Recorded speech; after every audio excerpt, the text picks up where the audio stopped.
let's move on to the main event. Yoel Romero against Robert Whittaker.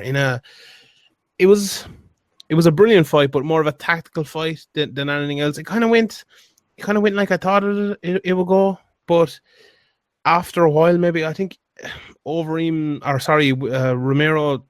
that leg kick, he threw it within like 10 seconds of the fight, just changed everything from Robert Whittaker's point of view, and just showed me what an unbelievably good fighter Robert Whittaker is. I think a lot of people saying Bisping had beat the Romero that showed up.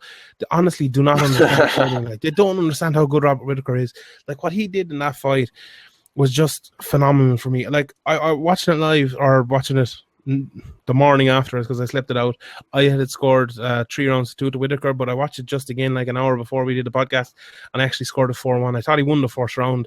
The second round, obviously, Romero got the takedowns and stuff, but like what Robert Whittaker did after he got kicked, and he got kicked like 3 times maybe in the first minute and a half in his knee that he said he injured during camp, but it obviously reoccurred when Romero kicked him. He literally couldn't, like when Robert Whittaker goes forward, he moves his leg.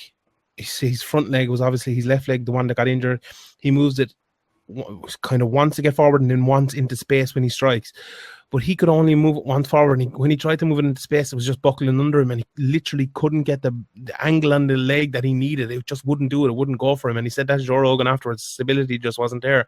So what he started doing was he was pivoting on his bad leg, just holding it like straight under him and throwing his right leg all the time. Look how many times he threw a kick from his right leg, just like a straight kick up the middle, like the Anderson Silva kind of front kick, but he threw it to the stomach every time.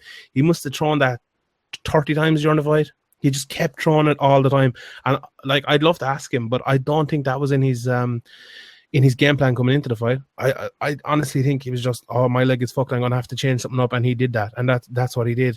That literally got him through the first 2 rounds, and then I think he started getting a little bit freer, kind of forget about it, and a little bit better. But what did you think of the fight, especially the start of the fight after he got injured? Yeah, I thought it was an absolutely brilliant fight. I love watching fighters who their styles are different or unorthodox, and both of them are.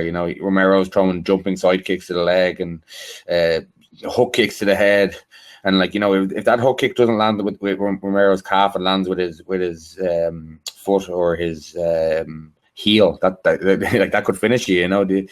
It's very like these are a matter of inches. But Robert Whittaker, as you say, even with that injury, he still is just so dynamic, in the striking, and his shot selection is great, and he's just improved so much in front of our eyes. Fight to fight, he just constantly getting better. I know he's in a different weight division than Wonderboy now, but I'd love to see that fight again right now and see what would happen. We have a question about that, actually, thinking Wonderboy should come up to the division and fight. I think that's a great idea. Bring Wonderboy up and fight someone like Gastelum, even could be a number 1 contender fight, or maybe a couple of fights even fight Whittaker again. I think that'd be great. Yeah.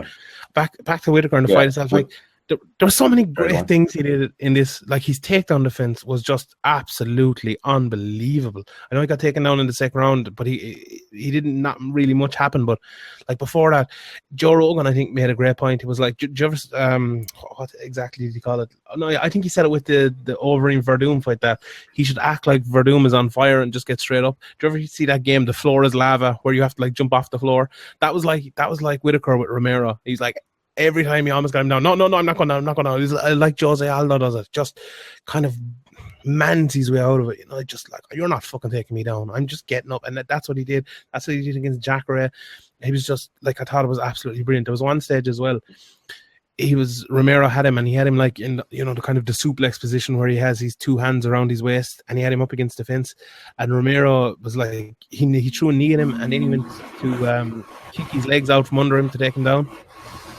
And he stopped the takedown by putting his head against the fence. Just unbelievable. Put his head against the fence, and he literally pivoted with his head against the fence and stopped the takedown. He also landed a beautiful elbow right up the middle in the first round and knocked Romero down with it, that I don't think a lot of people saw, because Romero went for the takedown straight away after it.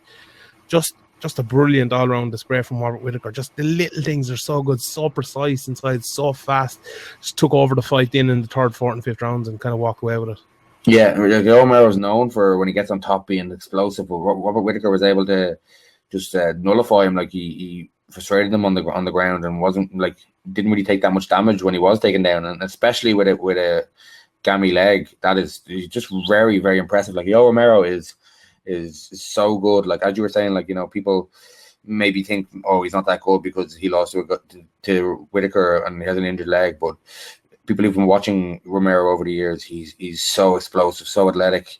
His takedowns are so good. His top control is really good. He's so unorthodox, and like look what he did to Chris Weidman with that knee. Like he can explode into towards you with such force, like at any moment. And he kind of, I think Rogan or Stan said it during the fight that he kind of lulls you with a bit of kind of slower, and then he just explodes out of nowhere. And Whittaker just was able to take everything he threw at him and just better him. I watched the fight back, obviously knowing the result, and I thought, and I'd already seen you mention in the WhatsApp group that post a clip of him getting dropped with the elbow. So I definitely scored the first round for Whittaker as well, and the second round was the only round I scored for Romero. Yeah, I'm the same. Yeah.